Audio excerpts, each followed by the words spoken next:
Hey, this is Toast. Before we get started, I'd like to shout out our top-tier patrons.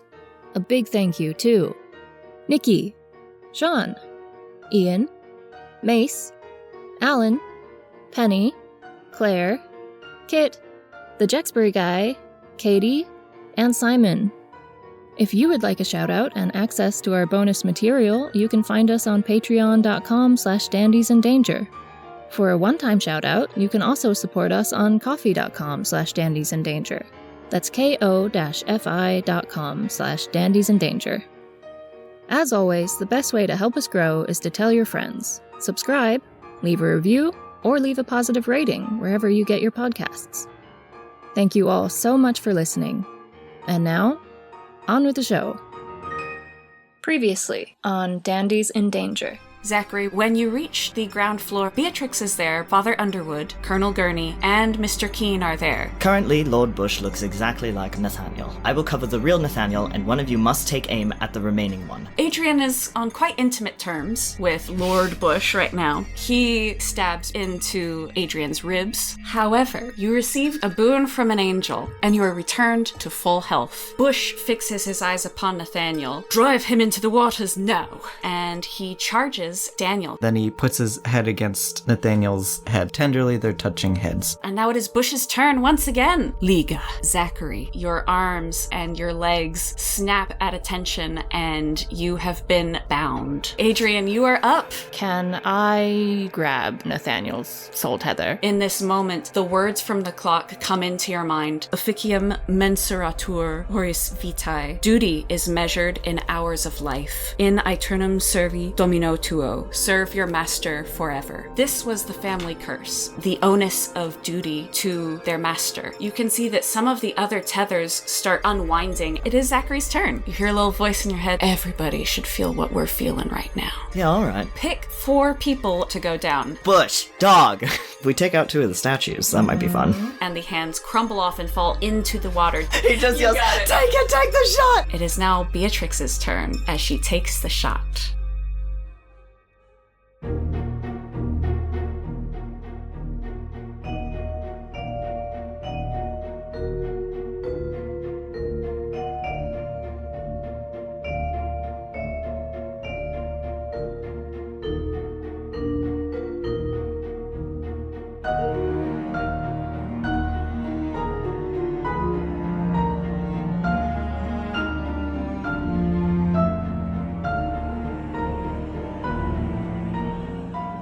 Hi, my name is Elijah, my pronouns are he, him, and I play the voice of Zachary Wilkos.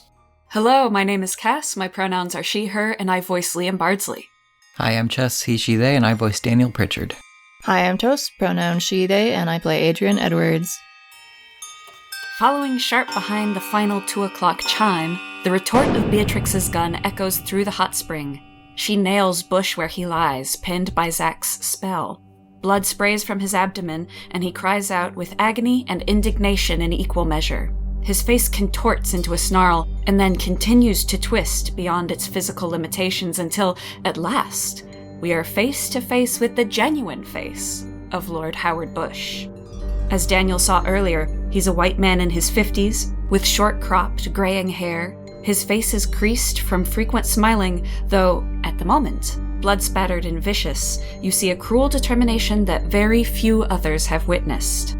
You don't have long to take his measure, however, because a second gunshot cracks through the air, and Colonel Marshal Gurney kicks down the west door to the hot spring.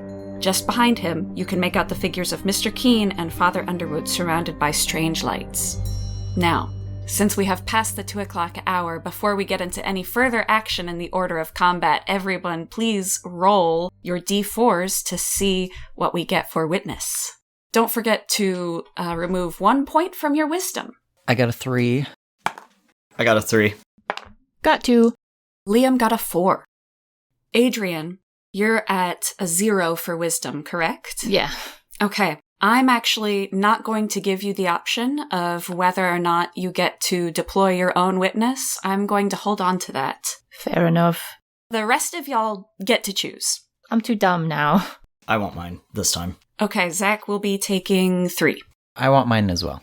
Okay, now those are flipped over to skulls. So now I'm seeing... Well, what are you doing? What are you thinking about? No, why did you do that? I think they're just ones that I can't use.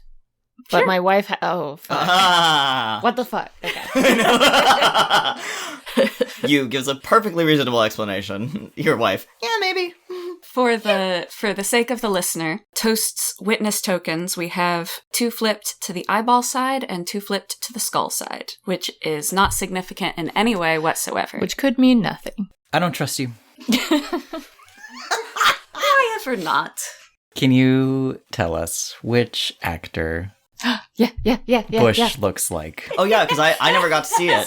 So I don't have wife privileges, and I wasn't Daniel who saw it, so I don't know what he looks like. Reveal. Okay. If Lord Howard Busch were an actor, he would most closely resemble Hugh Grant. What? Are you fucking kidding me? Sorry, what? Bro, that's... No. Come on. Hugh Grant at what age? That Current age? age, Yeah, yeah. age, yeah. 50s. Son of a... No! So, that's who you're up against now. Congratulations. We finally got the face reveal. Oh my god. Alright. We are entering back into the turn order. Colonel is in the turn order right after Beatrix, but he used his turn to shoot the lock off of the door and is standing there looking for the Nathaniel that he's supposed to shoot. No! Oh, good. So, Well, thankfully, our Nathaniel is on the ground, and maybe he won't notice him because he's on the ground. Anyway. Wait a minute! Nathaniel's the only person who looks like Nathaniel right now. Yeah, baby. yeah. Next in the turn order is Father Underwood, but I would say that most of us in the room are unable to see what he is up to because he is still out in the Great Hall. Which means that next in the order is Busch. Busch is in quite dire straits. You can all see that he is bleeding out from this wound in his abdomen. He has also had gravitas, essentially, cast on his shirt by Zachary. And so what he does instead, with his free arm, he shoots it up into the air, and 5 tendrils come down to meet his grasp. And he sinks his hand into them and is going to cast a small orb. But we could call it a higher level than usual because he is tapping into these souls that have empowered him. Alright, and so medium orb. More like 5 small orbs. Oh. He is going to target Adrian, Liam, Daniel, Dorothea, and Beatrix. I've already rolled for this. I did a few d20s to get this out of the way ahead of time. And so, Adrian, you're going to take 8 damage. No problem. Liam takes 7 damage as the next bolt hits him square in the chest. Daniel, the next orb is shooting from these statues. It's heading directly towards you. But Dorothea steps in with a deflect and manages to save you from taking 8 damage, which I think would have brought you down To 3. To 3. But having used that deflect, Dorothea herself is then hit for 8 damage. Fuck. Wait, no, it would deflect it. No, She deflected yours. She deflected the one that was shooting for you. Oh, but not hers Yeah. that shot for her. Yeah. Oh my god. If she's like right in front of me, then he's gonna grab her. I don't think the 2 of you are close together because she is attacking Busch, and Yeah. you walked over to help Zach with the hound. Oh. Yeah. And so you are no longer close together, so you are only able to see her fall from a distance. She falls to her knees. She's not fully out, she's not fully unconscious. And the final orb goes towards Beatrix, but she's able to duck out of the way and is the only one to successfully avoid being hit. After he makes this attack, he lets go of the roots and is desperately trying to claw himself closer to the water, but for this turn he is still under the effects of the gravitas spell, so even though he's scrabbling at the tiles, he cannot actually make any movement on this turn. So next in the turn order is Dorothea.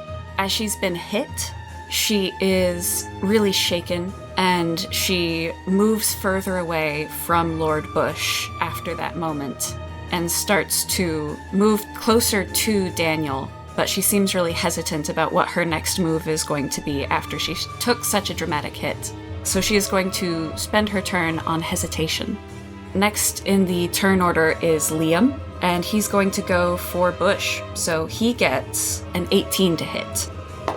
Liam does a tremendous amount of damage. He does 12 damage, especially considering that Busch is unable to move right now. Liam darts in forward and is going to go for the space in his chest in between where the arm meets the chest on his dominant arm so that Busch will be unable to wield the flaming dagger anymore, and he does 12 damage. Busch is actually kind of trying to lift his free hand up to him to say, wait! But Liam makes the attack anyhow. Now it is Adrian's turn. Adrian, you are still holding on to the tether. Can I keep on pulling? Roll me a wisdom roll, because the clock struck 2, and that's when this started to affect you. 17. Excellent. So with the 17, you are actually able to push through this. How does this play out within Adrian's mind as his as his dad is towering over him, scowling down? I mean, I think internally he's just going, ah, no. And he thinks of his mummy. Oh, Yeah. that's really... Yeah. I like that, because his mom has been much more supportive of his career as a poet, hasn't she? Yeah, very patient with him. So drawing upon that patient maternal energy, you were able to thwart this sense of duty that you had been... My mom says I don't have to. Yeah. Excellent. Okay, and now you can use your action. Are you going to continue to pull? Yeah. Okay, fantastic. Give me another d20 roll. 15. Then roll a d4. 1. Okay, one more tether is able to be pulled out of the clock. Nice. That means that now it is Daniel's turn. Daniel, you're not looking too hot, but you've got Zach to one side of you, bound by the spell. You've got the hound that is starting to shake off the effects of gravitas. I think he's gonna go for the hound, and while it's on the ground, vulnerable, he's going to remove its collar, hopefully. I like that. Okay, so you can go ahead, since it's on the ground still, since you're going for the collar, go ahead and roll with advantage. I just rolled a 1. Oh, glad you got advantage. Oh, a 2. Shit, okay. Damn. Okay, well that doesn't beat its defense. Yeah. And so, you're still greatly suffering from the effects of having been bitten in the leg by this dog. You're trying to get yourself positioned, but you can't brace yourself on the tile because the tendons in your ankle twinge really painfully anytime you try to stand properly. So you can't quite brace yourself. You make a swing for it, and you slice through the air. Zach, make a wisdom roll at disadvantage, please. 3 plus 2 is 5. I'm glad we're all doing so well. You have essentially given free rein to the Tiger's Eye brooch in your last turn, and it was incredibly successful. You managed to reduce the number of orbs that were in the room, you managed to get Busch down. Busch is looking on death's door, you got the hound down. But at this point, the brooch gets into your head and is like, why stop there, man? Let's keep going, let's get everybody closer to the earth, let's do it. And so you got 4 targets last time. You are going to get 4 targets again, but these are unwilling targets. Targets that you do not intend to hit. I'm going to have you roll for 3 of them. Alright. Roll a d6. 4, 2, 1. You've got Beatrix, who is up in the statue, very close to where you jumped down. And so Beatrix is actually going to be the first to fall. You can only hear her as the statue on the other side of the wall close to you begins to rumble and begins to shake. Beatrix is no longer in her sniper position. Next, you are also going to get Daniel, and radiating out from there, you get the Colonel also falls down, and Oh, Liam. that's a bit of a relief. Yeah. I will say, I was very concerned about that. So the Colonel is out of the picture, and then lastly, Liam. Not Liam! Fuck! Liam gets 2 moves this fight. Yep. Next in the turn order is the Hound, and it's going to attack Daniel since Daniel was the one who was close by. Daniel, what is your defense? 7. Perfect. Okay, the Hound goes to attack you, but it only got a 6. And so in this case, you are able to dodge the bite. Cool. I'm gonna roll real quick to see what damage Beatrix takes from falling down from the statue. It is now the Colonel's turn, but we're going to skip him because of the gravitas. So next is Leonard. What are you doing? Very few people will be able to pay attention to this. Adrian will not be able to see it. Daniel's too focused. Zach and Liam, both being on the ground with not much else to do, might see that one more tether is freed. Interesting. Where the hell is Keen? I thought Keen was the one who was... After I told him to take the shot, he was supposed to wind the clock backwards, so what is he doing? You saw him in the room. Why though? We will get to that. Afraid of heights. Could you imagine? Alright. Next is Busch, and Busch no longer is under the effects of the first gravitas, and so since his attacker, Liam, has now fallen down and succumbed to this as well, Busch is going to try to drag himself towards the water of the pool. I am going to make a roll. He got a moderate success in his attempt to crawl over towards the pool to drink a little bit of water out of this hot spring. He manages to get over there after great pains, but since Liam managed to basically get into the joint in his arm, his hand is shaking and he can't quite bring the demon's blood up to his mouth. So he gets 1 point of healing. Wow. Next up is Dorothea. She's going to see that Daniel is having difficulty with the hound, and she's going to move from the attack on Busch over to help Daniel. She makes her attack and she rolled a nat 20. With her attack, she does a whopping 13 damage. Damn. And for flavor, she's coming in just to absolutely clock this thing like a baseball bat, taking that swing on this dog, and is there right at your side, Daniel, although she looks really poorly off. Like, she is at the peak of desperation right now as she is making this attack. And so it's going to immediately put the hound into what we can call the phase 2, where the wires are now visible, whipping around as this dog is now in dire straits. Which means that now it is Liam's turn. Liam has no spells and is unable to make any move this turn, so we are going to skip Liam. He just kind of shouts out and smashes his hand against the stone in frustration as he is unable to do anything whatsoever. And now it is Adrian's turn. I'm yanking. Keep yanking. All right, go ahead. Roll your d20. 18. Wow. Very nice, very nice. Okay, go ahead then and roll a d8.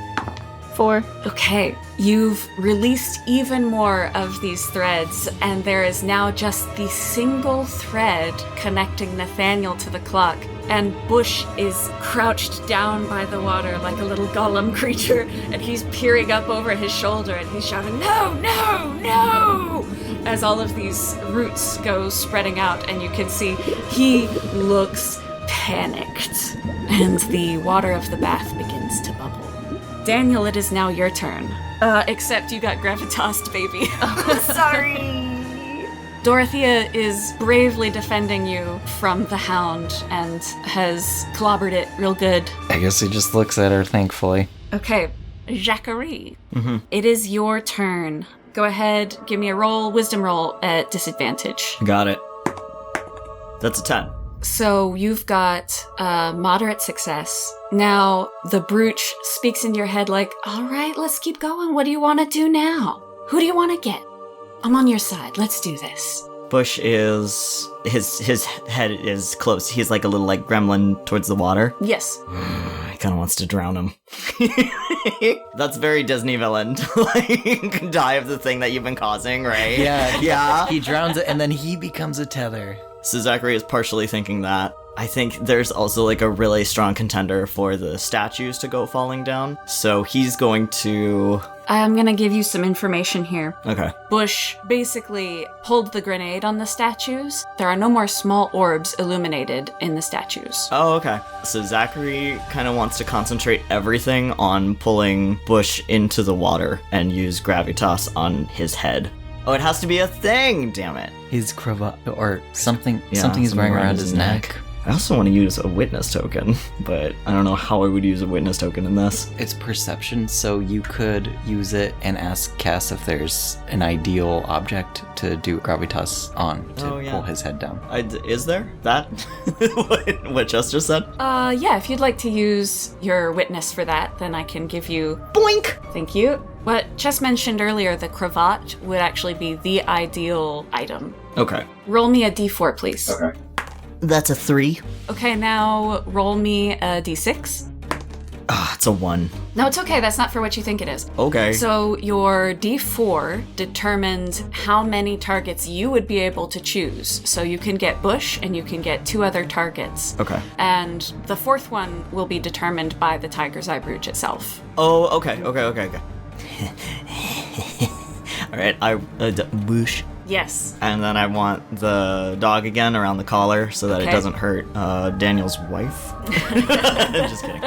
But yes to the collar. And Colonel Gurney's gun just stays on the fucking ground. Yeah, like I he love doesn't that. have to be on the ground, but definitely keep his gun from being able to be picked up. That's so smart. Thank you. Thanks. It's good, you know. I like that. Okay, good. It goes almost entirely as you wish. The Colonel's gun stays on the ground. He's unable to pick it up. You get the hound down onto the ground as well, just as it was trying to snap at Dorothea. You get Busch. His cravat suddenly becomes weighted down and starts to pull him towards that pool. Alas, you also got Liam within this gravitas again. And so Liam is stuck where he lies on the tiles. Neither able to finish off Busch nor save him from drowning. For Busch, you used your witness. You figured out exactly what would be the most effective thing to get him into the water. And so he goes in. He's down with a splash. You can hear him like kicking around in the water itself. Adrian, give me a contesting d20 roll. Okay.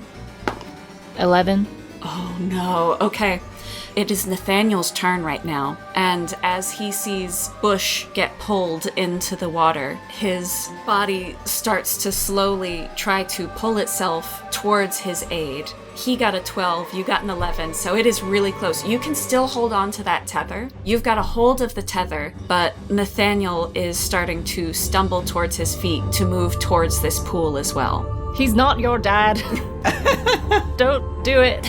He has not reached the water quite yet, but he's on his way. And speaking of on their way to the water, Mr. Keene has been affected and is walking towards the pool. He passes Colonel Gurney. Why? The 2 o'clock chime. Yeah, it's a part of the whole spell. It's just gonna try and affect everyone. Oh, I thought they had to be asleep. That's a really good point. That is a legitimate point, but there's something going on in the other room that y'all have not been witness to. Oh no. Oh, son of a bitch! I mentioned at the beginning there were strange lights in the Great Hall. Damn. Uh-oh. Fuck, okay. That's all. That's all you know of that. You don't have eyes everywhere all at once, and I can't even retroactively use a witness for Adrian because you're kind of attached to the He's in tether the- right now. That's He's okay. in the thick of it. Next, we have the Hound. Thanks to Zach's use of the Tiger's Eye Brooch, the Hound is going to be skipping its turn. Next is Beatrix. She is now able to use her turn to enter into this. And she rolls a nat 20. So what she's going to do is she's actually going to come in. She can't see where Lord Busch is at this point because he's been donked. Instead, she's going to use her nat 20 to grab onto Mr. Keene and hold him by the elbow and say, "Snap out of it, man!" and try to keep him from progressing towards the baths. Good. We're going to skip the Colonel for now because he's going to spend this turn trying to pick up his gun because he doesn't understand what's going on with it. He thinks maybe something's going on with himself. His whole body is just trembling as he's trying to get himself back into the fray here.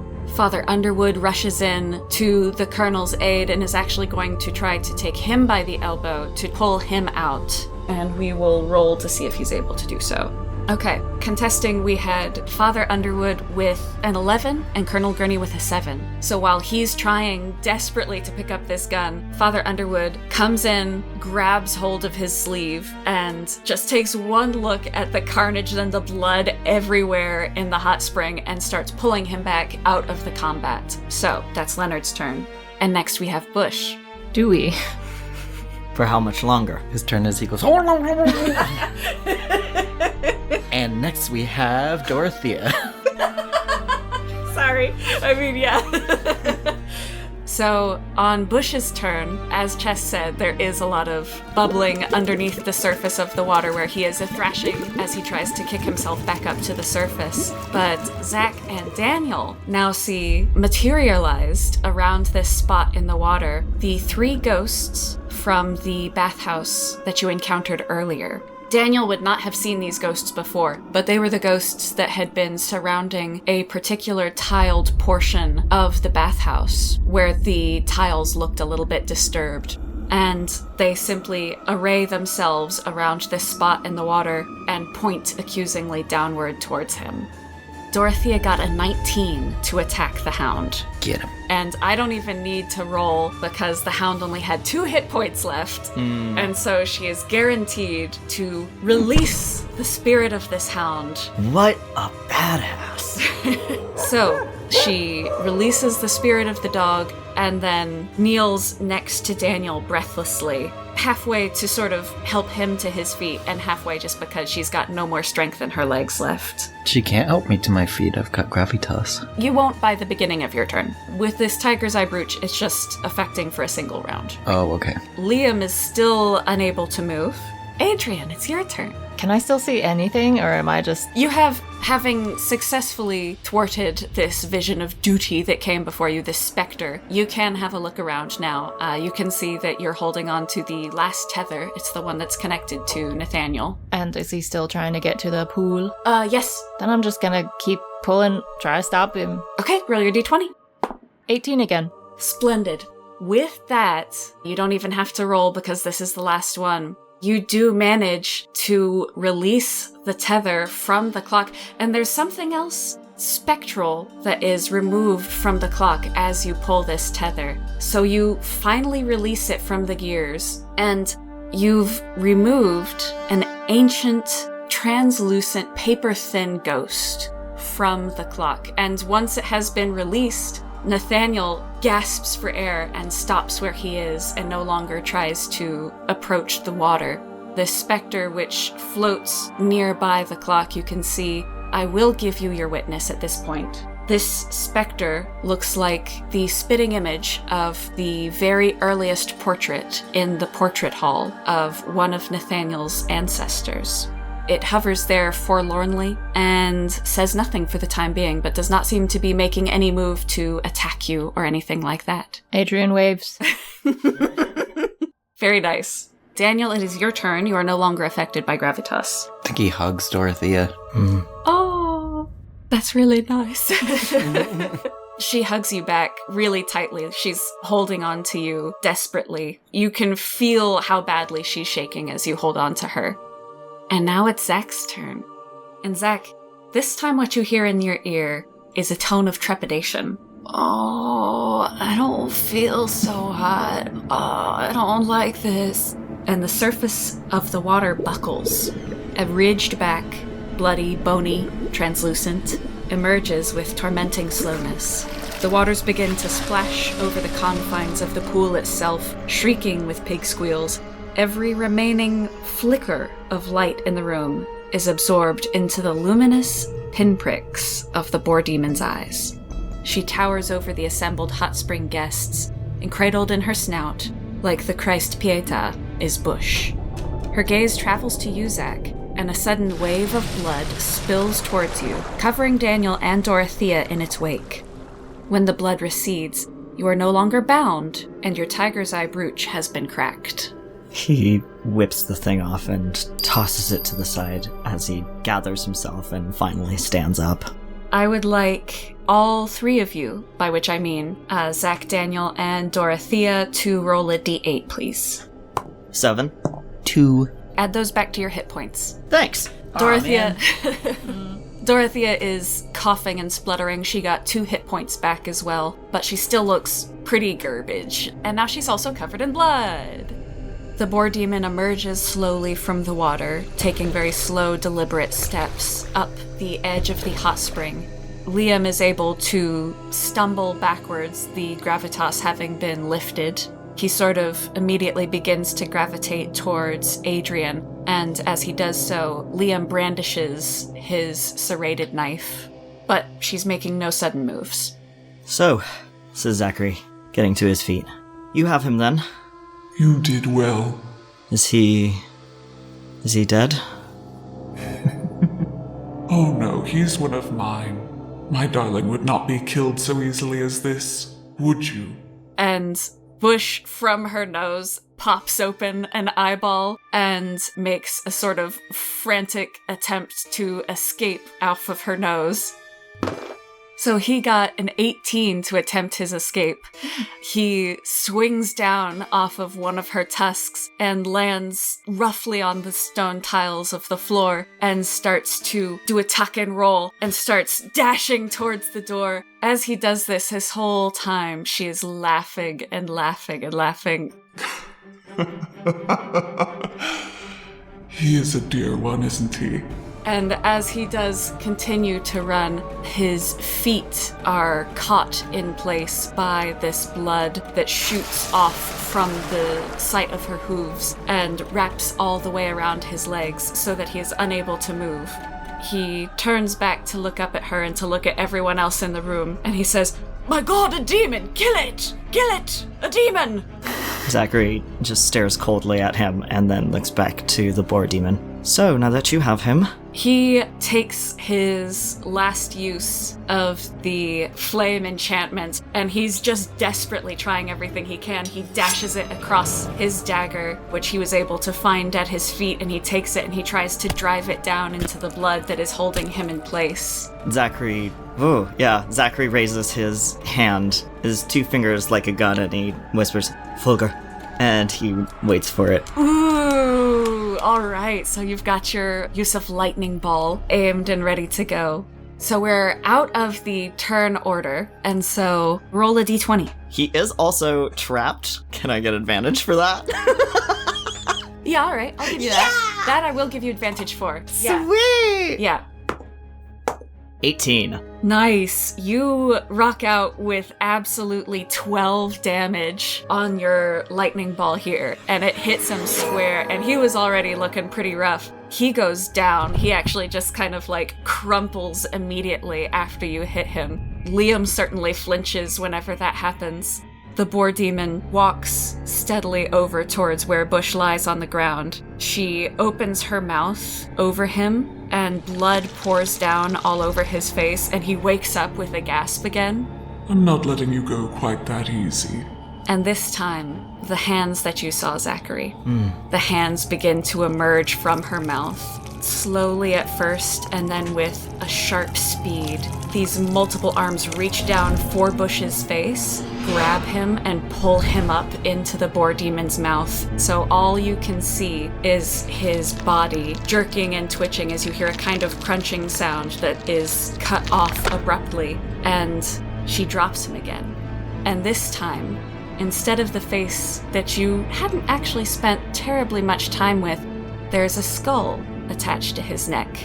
With trembling hands, he holds onto it and makes a sort of strangled noise as he touches all over this boar skull that has now taken the place of his head. He screams and it transforms into the squeal of a pig, and the blood around his feet pools and pulls him under, and he disappears. Zachary breathes and his shoulders kind of go relaxed. But he does look to the boar demon and he goes, "As I was saying, now that you have him, I assume you will go back to whatever realm you belong to. Leave this place." She's looking at you, focusing those two bright points of light directly on you. And very quickly, she closes the distance between you so that you can suddenly feel her hot breath right in your face. I meant what I said earlier. I think you're one of mine. Would you like to make a deal? There is a slight grinding sound from the opposite side of the room, and then she opens her mouth and one hand emerges, and the hand is holding a goblet, and she passes it over towards you. You can see that the goblet is in the shape of the head of a boar. Engraved around the rim of the cup is a ring of flowers: chamomile, yarrow, coneflower, hyssop, and lavender. He looks at the goblet, then back up at her as best he can. Or actually, he just stares at the goblet. She's very close and very big. No, thank you. I think you might regret that. Your future seems to be filled with pitfalls. I understand. But the answer is still no. She inhales sharply. But you should be thankful to my other patron. He is the reason why I'm here, and he is whom I serve. Loyalty, then. But of course, I would not be here without his guidance. Just remember that loyalty will only get you so far. And she begins to back up and move towards the water. Let's see how stupid we're feeling today. How stupid are we feeling today? Is Liam gonna do something? We're okay. Maybe Colonel Gurney was about to do something stupid. Liam is watching her carefully as she moves back towards the waters of the bath, and he's brandishing his serrated knife and begins to brace himself for an attack, but the boar demon swivels her head around and pins her eyes on him, and he freezes up. It's not entirely clear whether that was her intention or whether it was out of fear, but he does not make any move forward. And so she proceeds back into the water. Everything begins to swirl around her as she sinks down into the water, taking with her the blood that had been stolen from her. And so by the time she has vanished, the waters themselves are that same murky white that they had been at the beginning of the night.